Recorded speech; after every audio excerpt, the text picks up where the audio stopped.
очень извиняюсь, мне пришлось повторно записаться. Ко мне обратились учителя средней образовательной школы 60 Октябрьского района, которые работают в детском отделении онкологии при Национальном центре охраны материнства и детства. Речь идет об обучении детей онкобольных и туберкулезом. Да? Так вот, проблема в чем? Их периодически проверяют силовые структуры, ГКНБ, ну и так далее. Да?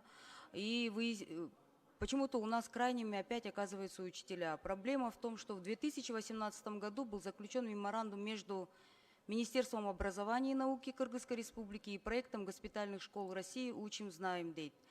В рамках реализации данного проекта открыта госпитальная школа Комкор Мектеп в отделении детской онкологии Национального центра охраны материнства и детства.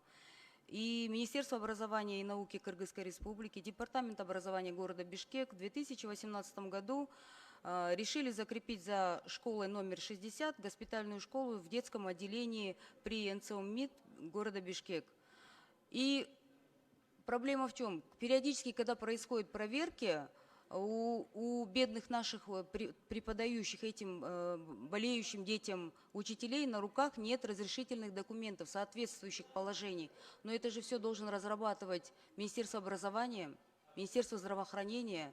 И почему теперь все претензии при проверке именно к нам, к учителям? Вот жалуются учителя, и из-за того, что с 2018 по 2024 год по причине частой смены руководства и ведомств наших министерств почему-то наше дело не сдвинулось с мертвой точки.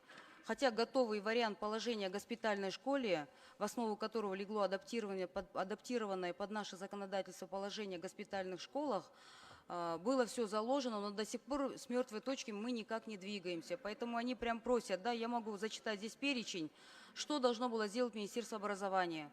Разработать положение о госпитальной школе, составить межведомственный договор, соглашение о сотрудничестве между Минздравом и Минобразованием, подготовить учебный план адаптированный, закрепить госпитальную школу Комкор Мектеп как структурное подразделение за школой номер 60, так как учителя за это время уже прошли специальную подготовку. Но ничего этого сделано не было, уже прошло 6 лет, и теперь каждый раз при проверке учителей вызывают на допрос, и как бы не очень хорошая ситуация складывается. Меня попросили об этом вслух, вот это письмо сегодня с трибуны зачитать. Поэтому, Алмаз Ахунжанович, пожалуйста, передайте Министерству образования, Министерству здравоохранения. Должна быть преемственность. Меняются министры, меняются замминистры, но у нас должна быть преемственность нашей деятельности.